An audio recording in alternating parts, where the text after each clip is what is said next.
Welcome into another episode of the Saturday Report. I am your host, Justin Andes, and we got a fun show here for you today. We're going to be talking about recruiting.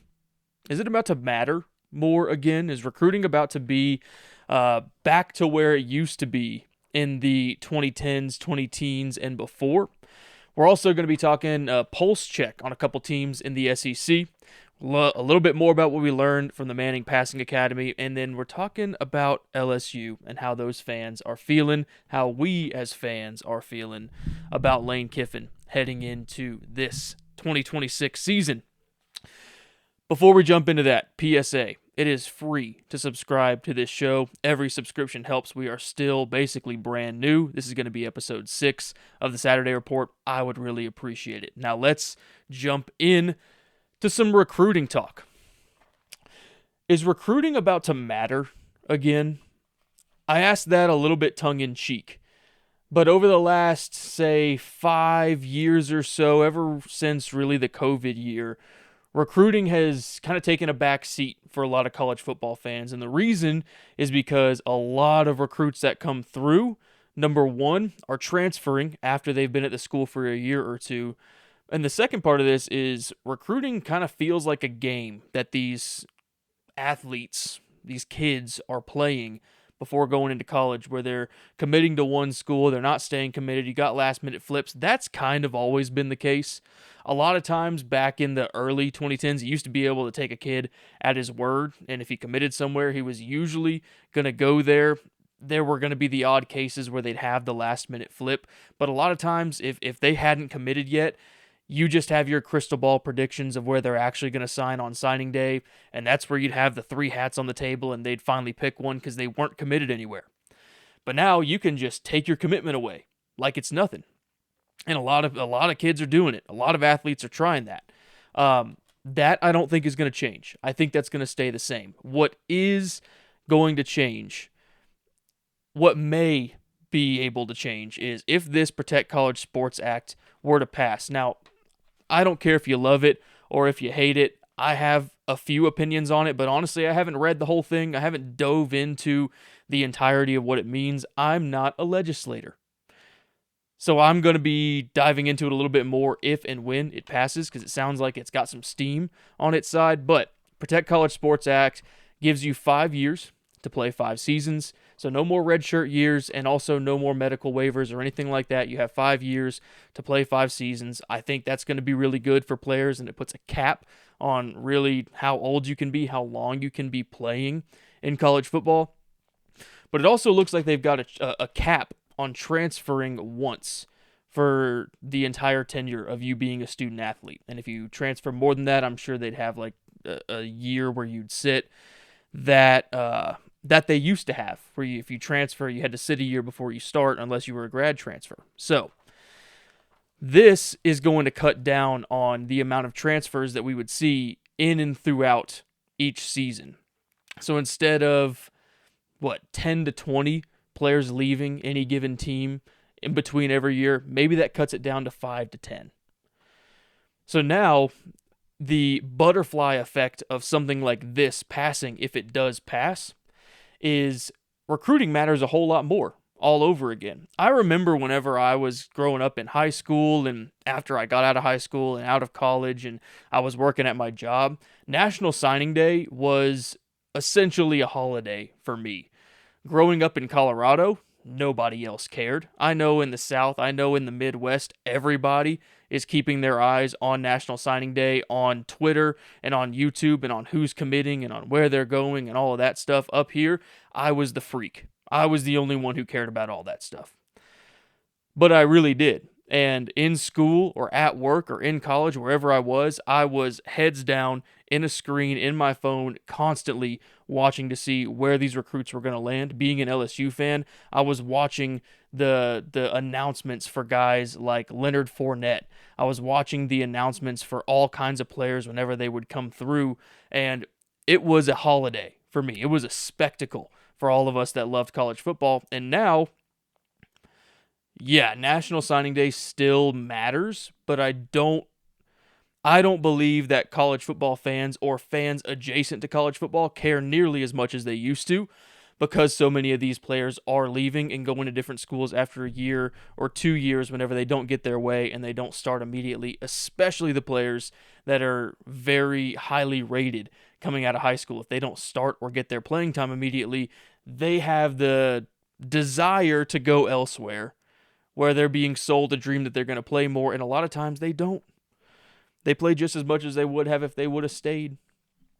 And so this is going to give you a chance to have players stay and develop and really build an identity at that school, build behind what would hopefully be a better, more experienced, maybe sophomore, junior, and senior class, so that you see them their junior and senior year again and they're just animals, they're just beasts. It'll hopefully fix the 2-deep and the 3-deep problem that a lot of these schools are having, where your starters are amazing, but everybody below that baseline, not so much. I think that's going to fix a little bit of that. But really what this is going to fix the connection between the fans of a team and the players of that team, because no longer are you going to have 10 new faces that you have to remember or re-recognize every single year, 10 new people that you have to figure out, where did this guy transfer from, and he came in from Virginia, and what position does he play again? No. If you know and you follow recruiting, you're going to probably know 90 to 95% of your team, at least 90% of who's going to be starting for you. So that's going to be fun. And I think the butterfly effect on that is going to be, we're going to care a whole lot about National Signing Day and recruiting and all of this all over again. And I think that's really fun. I really enjoy that because I want to care about those things again. And I still really care about those things, but I'm a diehard. I live for all of this. Those people that are adjacent to college football, the people where National Signing Day is their introduction to how crazy college football is, those are the people that this is going to be big for. Those are the ones that can get introduced into how amazing college football is and was and still can be in the future, because this is such a unique part of college football. You got to remember, in every other sport, not in every other sport outside of football, but outside of college sports, in professional sports, in semi-pro sports, all of that, you don't really pick your team. Your team picks you. We've got the NFL draft. We've got the MLB draft. Yeah, in free agency, you can kind of pick and choose where you want to go. But college football and college sports is the only place where the athlete really gets courted. They get to go where they want to go, and it's based off of their desire of where they want to play, who they want to play for, what coach they want to be playing for, what school, what institution they want to be playing for. And that's really special. And I want to get back to that. Okay. Let me know what you think about this, first of all. Let me know how you're feeling about this Protect College Sports Act, what you think about the potential of recruiting coming back. Am I being over dramatic on how far it feels like recruiting has fallen? Or do you think that this is something that can actually happen, something that can actually turn the tide or turn the dial back a little bit on the sport and bring us back to where I think we used to be on National Signing Day, being just an amazing spectacle? Again, remember to like and subscribe on YouTube. If you're listening on podcast, on Spotify or Apple, please rate, review, and subscribe there. Again, we're a brand new show. All of the engagement possible helps to get this in front of people.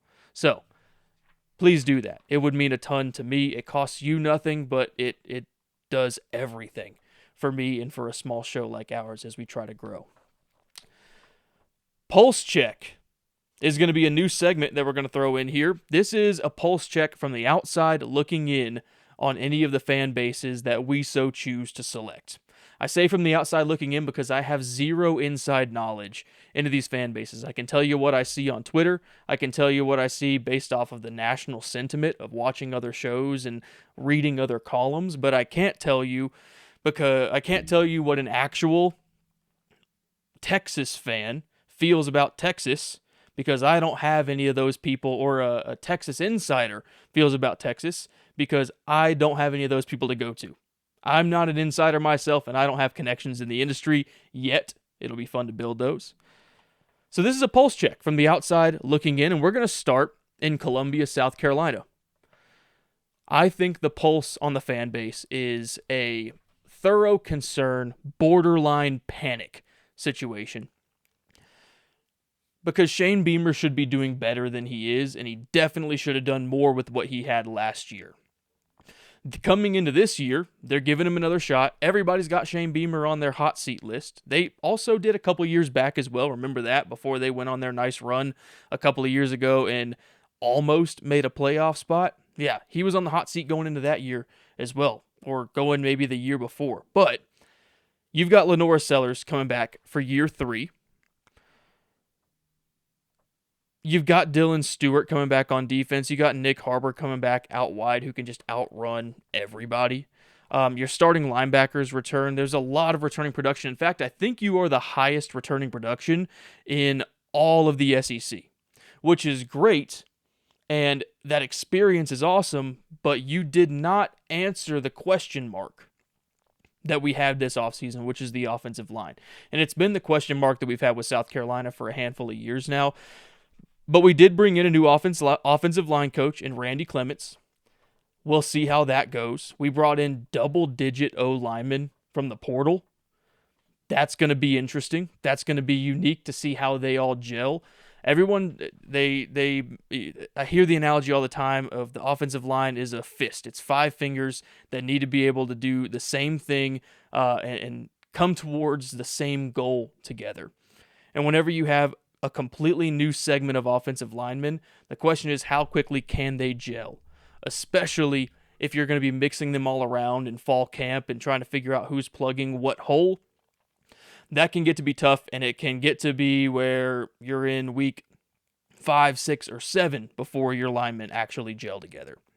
And being an LSU fan over the last couple of years, I've seen that happen on our end, where, and honestly, the offensive line never completely gelled, and it was one of the reasons why the run game never worked out well, and why our offense just was not as potent as it needed to be. Now, I still attribute a lot of that to Joe Sloan. Maybe that's the fan in me. But offensive line, they weren't generating push. They weren't generating gaps in the run game. I say that to say the same thing could happen here for South Carolina. And I don't want that to happen for you guys. I think Shane Beamer is a really good guy and a good coach. I think y'all deserve a lot because you've been through a lot at South Carolina. Not a lot of great has happened since the Spurrier years, and really it's just a great fan base. So I hope that I'm wrong, but I think South Carolina's pulse is thorough concern or borderline panic. Next, we got a pulse check on Alabama, and I labeled Alabama as cautiously optimistic. In 2025, you had very uncharacteristic losses for an Alabama football team. You lost to Oklahoma in just a weird game where you went way down early, and granted, you fought your way back, but you couldn't fight your way all the way back to win that game, and it just felt like you were down and out after those first 2 quarters, completely.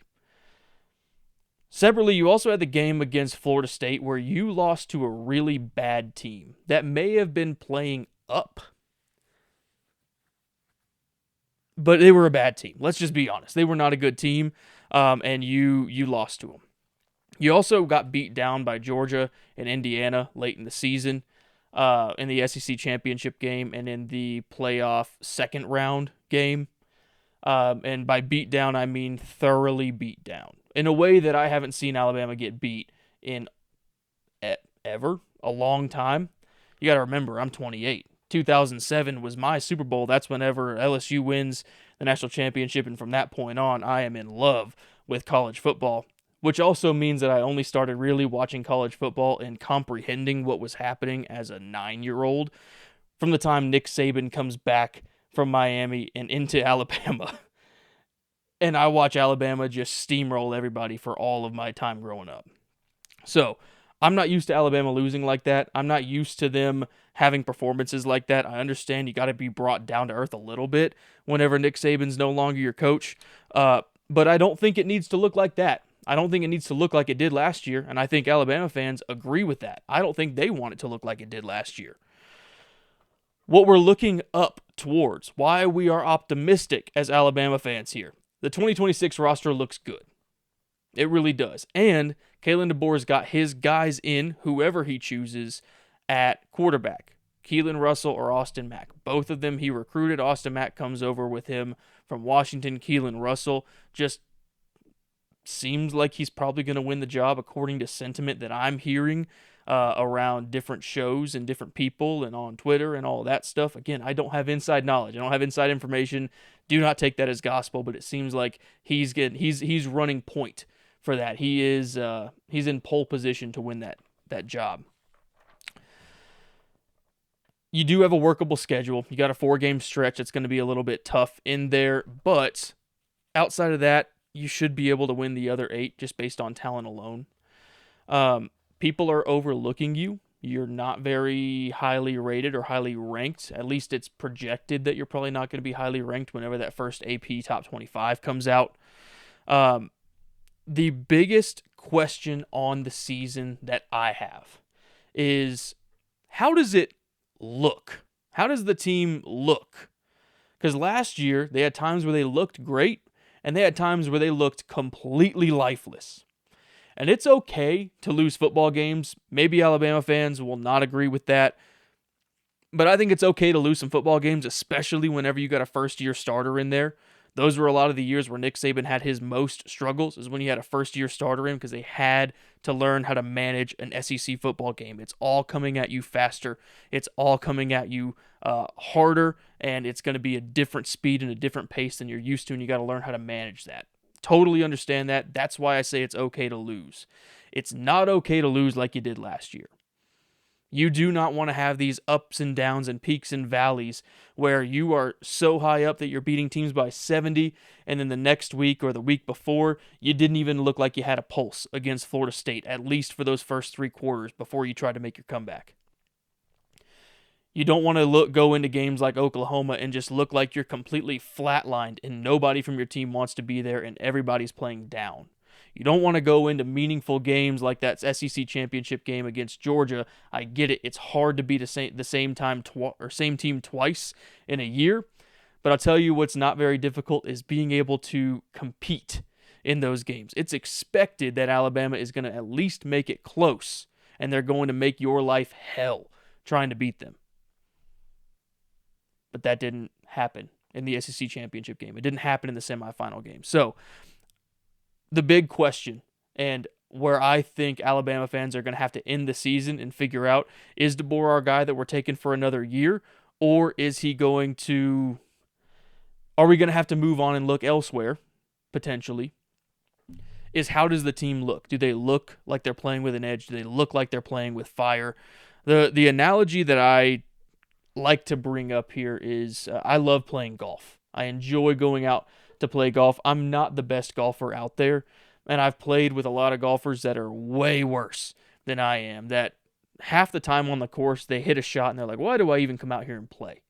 Because I've never hit below triple digits. I've never hit into the 90s. Why do I even come out here and play? All I do is just shank the ball left and right over and over again. But usually sometime late on the back nine, hole 14, 15, 16, 17, they hit that one shot, that one pure shot, that one 40-foot putt that just drains the chip that they put 2 feet away from the hole.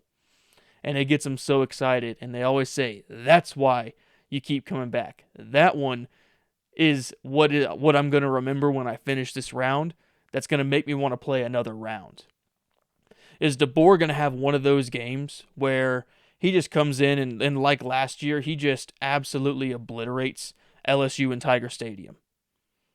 That buys you another year because you just crushed a good team. Or is he going to have enough of the shanks and enough of the misses, enough of the bad shots that causes everybody to say, all right, the experiment that we've tried, it doesn't seem like it's working right now, and we can either choose to cut our losses and continue on, or we got to double down and give this guy one more good shot for another year and see if the same thing occurs. Because if this same thing occurs, forgive me, but Alabama fans, I don't think you would want that. I don't think you would accept another 2 years of the performances that you saw last year. So we got to see how this works for him. We have a lot that we're going to be looking for in this Alabama team, but I, again, am going to put Alabama fans at cautiously optimistic. We think it can work, but I'm not going to be sold on it yet. We moved from Alabama over to Louisiana. Not to LSU, though. We're going to go to the Manning Passing Academy. And some information and intel, quote unquote, of what we heard there. By intel, I just mean, what am I reading? What am I hearing? What am I seeing from the Manning Passing Academy? Number one, people are going to overreact or underreact on the Manning Passing Academy because really it just doesn't matter, right? These quarterbacks are going out. They're not throwing in pads. They're throwing open routes, not defended. It's just a show to be able to go out and say, hey, this is what we have, or this is what a high-level Division I college quarterback looks like, especially for all of the younger players, the younger athletes that are there, to have them go and spend some time with those quarterbacks and spend some time around them, have them run drills, and obviously we're going to get to see all those quarterbacks throw around and play a little bit. A few things that I noticed. Number one, we're going to start with the biggest name that was there, the namesake of the Passing Academy, Arch Manning. He didn't look great. He didn't look bad, but he didn't look great. We all saw I just shouldn't say we all saw, but there was a video that was circulating around that I think a lot of us saw, where it was receivers, I think, running like a 15 to 20 yard out route, and all the quarterbacks just throwing that route. And basically every quarterback dotted that throw up except Arch Manning, sails it 5 to 10 yards out of bounds. Just does not hit the route where he needs to. Now, I think that he hit that throw pretty well last year. That kind of mid 15 to 20 yard route was one of his more accurate points last year. But it doesn't matter. You want to hit that, especially without a defender on there. You're not throwing it away because it's close defense or solid cornerback play. You just need to hit your guy.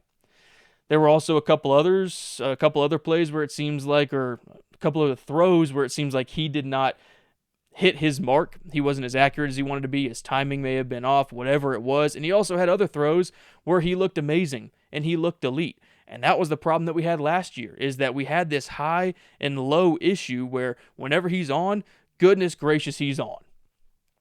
And whenever he's not, holy cow, it does not look great. And so with Arch Manning, we need to see more consistency, and apparently he did not provide that at the Manning Passing Academy, which makes me even more worried about where Texas is going to be finishing the year this year. They're probably going to start the year ranked number 1 or 2. If Arch can't get it figured out, I know he's got a lot of talent around him. They need a quarterback. They needed a quarterback last year. They need a quarterback this year. They're always going to have the talent. They've just been a quarterback away for a handful of years now. I fully believe that. Second, Trinidad Chambliss, sounds like he looked pretty good. Sounds like he just looked solid. The thing that was mostly taken away from Chambliss was his presser that he had, where they talked about LSU and Lane Kiffin, because it's going to get the clicks. Everyone says that Ole Miss can't stop talking about LSU and LSU can't stop talking about Ole Miss. In reality, the reporters can't stop talking about either, because they are not bringing it up unprompted. Trinidad Chambliss isn't talking about Lane Kiffin without a reporter going up and asking him, hey, what do you think about what Lane Kiffin said about X, Y, and Z? What do you think about the LSU game coming up this year? How do you think that's going to be? Are you excited for that game? Are you overlooking that game? Is that going to be the biggest game of your career? Yada, yada, yada, over and over again. And so, yeah, they're not going to stop talking about it because they're just going to answer the questions that they're given. That's their job. That's what they're trained to do. But it's a shame for him, I think, that any of his performance on the field, any of his performance at the academy was overshadowed by the comments that he had to say about Lane Kiffin and LSU. He's still a college football player. I get that, and I think he had really good answers, if I'm going to be honest. But he's a college football player. Let's focus on his play on the field, please. C.J. Carr is the last one I want to cover here. Actually, second to last. C.J. Carr, he apparently looked awesome. His accuracy was there. His consistency was there. He was apparently being utilized by the Mannings whenever they were showing drills as this is the ideal way to do the drill. And for a young quarterback, it sounds like he really takes himself seriously and takes his job seriously and does a great job with that. But for a young quarterback, that's awesome. That's really positive to see. And it further makes me believe that Notre Dame's going to be something to watch this year. They've got such an easy schedule. They have 2 games they got to win. They have to win. They have to win against BYU. And they got to at least put on a really good show against Miami, because if they're 11-1 and they lost to Miami and they barely scraped by BYU, there may be an argument that they don't need to make it to the playoffs. I don't think an 11-1 Notre Dame doesn't make it to the playoffs, but with this information about CJ Carr, they look really good. And I think that this just propels them a little bit higher in my expectations. Lastly, John Mateer. He looks good. Everybody's been oohing and awing over him and his physique and everything else online. Not going to get into all of that. All I'm going to say is his throwing motion seems like it looks good. He looks comfortable. He's got a certain movement about him that makes me feel like he feels like he's actually back. He's in his element. He no longer has any issues with his hand. And if John Mateer is confident in his abilities, I think he can play really well. And OU's already looking dangerous this year. If he's fully healthy and he's confident in his abilities, they're going to get even more dangerous. And that wraps up everything that I thought to cover about the Manning Passing Academy. If there's more questions you have, let me know. Drop them in the comments. But we are going to wrap up by getting into some LSU and Lane Kiffin talk. So, are LSU fans happy with Lane Kiffin so far? And this is a question that I think is easy to answer, for lack of a better term. Sorry for the dead air there. I could just end this segment and end this show and say yes. End of show, we're done. But I like to give you the why behind the what. Being an LSU fan myself, LSU is very happy with Lane Kiffin taking over. We haven't played a football game yet. This could all turn its head by week 6, and people could be already upset with him. People could already be ready to just dismiss him as the coach. But I, from an LSU perspective, see him as the perfect coach for what we need right now. Number 1, Brian Kelly came in. God bless him. He did whatever he did. We, as a school, not as a school, as a football program at LSU, lost all the swagger that we had. LSU used to play a brand of football where there was a lot of swagger, there was a lot of attitude that they'd play with. There was an edge that they'd play with. The old saying that I kept always hearing whenever I was growing up was, number 1, we're going to win. But at very least, if we don't win, you're going to feel us on Sunday and the following week. We would put a hurting on you. And we haven't been doing that lately. And some of that could probably be attributed to the strength coach that was brought in, to some of the different organizational changes that were made on not tackling, not having any contact, and just not having a very physical strength system in place. We all know how Texas A&M has looked since BK kicked Tommy Moffitt out the door. Texas A&M has been hard. They've been fun to watch. They've been flying around the field and hitting people.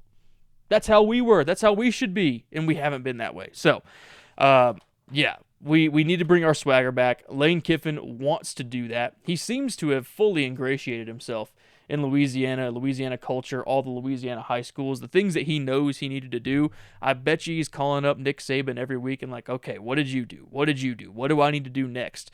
Because it is so important as an LSU head coach that you go and you make everybody on those high school staffs, all the high school head coaches, all the people around that have any decision-making power or have any influence in these young players' lives, you want to go and you want to talk to them and you want to make best friends with them so that whenever you get done selling them playing cornerback at LSU, their head coach can come in and be like, that's where you're going. That's where you need to play. I trust Lane Kiffin. I trust any of the staff that he puts in there. You're going to go and you're going to be a dog, right? And we haven't had that very much recently, it seems like, either. And it doesn't mean that we didn't get players out of Louisiana, because we always got players out of Louisiana. LSU is going to recruit itself in the state. But it helps all the more, especially for that top-tier talent, whenever the head coach of LSU and the head coach of the program that the players are playing at have a relationship. All right. He's done Mardi Gras. He's done all kinds of other things. I maybe have gone a little bit too deep into that. Another part, he brought Coach O back in. He's the only coach that probably could have brought Coach O back in, but everybody in Louisiana loves that. Everybody that I've talked to from LSU fans, even beyond people who are not LSU fans who just love college football, they love that Coach O is back because Coach O loves LSU. He loves Louisiana. He could sell LSU and Louisiana better than anybody. He's one of the best recruiters in the country. He is, in my opinion, the best recruiter in the country when he's recruiting for Louisiana. So I absolutely love that he's back here. And honestly, we just, at LSU, we like our guys to be different. Coach O is like no other coach in the country, right? Everybody knows the Go Tigers, all of that. But he is an embodiment of Louisiana. And Lane Kiffin, maybe not being an embodiment of Louisiana, but he's definitely different. He's definitely not like your average coach is just going to go out there and say what you want to hear and be politically correct and hold his tongue and just try to get by. No, Lane Kiffin, keep saying LSU or Louisiana is just different. Him as a coach, he's just different as well. He's a different type of dude, a different breed, and we love it. And here's the big part. Last two big parts. Number one, the roster is looking awesome. The roster that they got portaled in this year looks great. The recruiting classes that they're building and the battles that they're getting into, they came in behind the eight ball in a lot of these battles of guys like Easton Royal, who still hasn't decided exactly where he wants to go yet. He's still committed to Texas. But in flipping a lot of these high-level 4- and 5-star players from other places to LSU, especially the players that play in the state of Louisiana right now, it is it's a breath of fresh air. Let's just say that, because it seemed like the last staff overlooked a lot of those players and just really wanted to do it their way and find their guys and say, we don't need the state of Louisiana to do this. Lane Kiffin's fully leaning in and saying, I need all the players that you can give me. I need all of the state. I need all that the state can provide me. And so that's been a breath of fresh air. I absolutely love that. And the last piece, and really what matters the most here, is there is so much excitement back in Baton Rouge. When Jaden Daniels was coming in for his senior year, there were still question marks on whether he was going to be the guy or Nussmeier should jump in. And then Jaden Daniels plays, and he has one of the greatest seasons we've seen. He has a Heisman year, and it's ruined because the defense and the defensive scheme seemingly was not good. Also, the personnel was just not there. They didn't have it. And then after that, we get Blake Baker in here, and the defense starts to rock. You can go and look at the scoring defenses. You can go and look at total defenses of yards given up. I understand that they're not going to be in the top 10 or top 15 there. You know what the problem was? They were on the field almost the entire game because the offense just didn't have a pulse. So, yeah, they were going to have games where they gave up 30, 40 points because they didn't have the opportunity to get off the field and breathe. Now, you've got a system where the offense can come out and they can put up points. Yes, the offense also has a very low time of possession, so the defense is going to just have to learn how to deal with that. But they have all of spring and all of fall to essentially get their conditioning up because they're going to be going up against a very fast-moving offense all off season and into the season. They're going to be able to learn how to play against those offenses very quickly and easily. Whereas the last couple of years, they're playing against more of a pro-style offense, and they're getting 30 seconds between plays to catch a breather before they go to their next one, and then they go and play a team like Ole Miss last year, and Ole Miss is just running it right at them and giving them 10 seconds to think before they have to run all over again, and they just got gassed. Truth be told. All right. That is the show for today. Really appreciate y'all for tuning in. If you made it this far, please be sure to like and subscribe. Again, this is a new show. This is episode 6. Any engagement, anything that we can get on the likes, subscribes, comments, shares, all of it helps. All of it just helps us get our name out there. And so I really appreciate it if you were to do that. I really hope you'll have a great 4th of July weekend, and we'll catch you next time whenever we release our next episode on Sunday. I've also never said in these podcasts, the schedule right now is releasing every Tuesday, Thursday, and Sunday. So be sure, if you're on podcast, to subscribe and take a look for our podcast to show on Tuesdays, Thursdays, and Sundays. I'm uploading them usually in the morning to maybe midday. And then on YouTube, we're uploading Tuesday, Thursdays, and Sundays full shows, and we're uploading clips and shorts and stuff outside of that. So make sure to subscribe there, like the video, comment on podcast, rate, review, and subscribe, and we'll catch you again on Sunday.